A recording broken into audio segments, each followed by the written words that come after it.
Two female hikers were found dead in a state park in southern Nevada on Saturday afternoon, as a deadly summer heatwave continues to bake the southwestern U.S.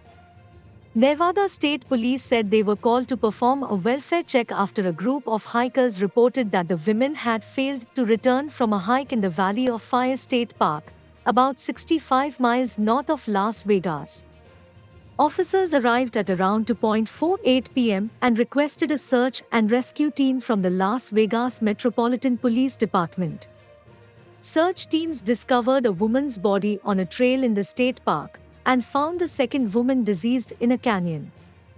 Officials have not released their identities or any further information about how they died. Nevada State Police is investigating the deaths. Southern Nevada remains under an excessive heat warning, and temperatures reached 114 46 in the state park on Saturday, officials said.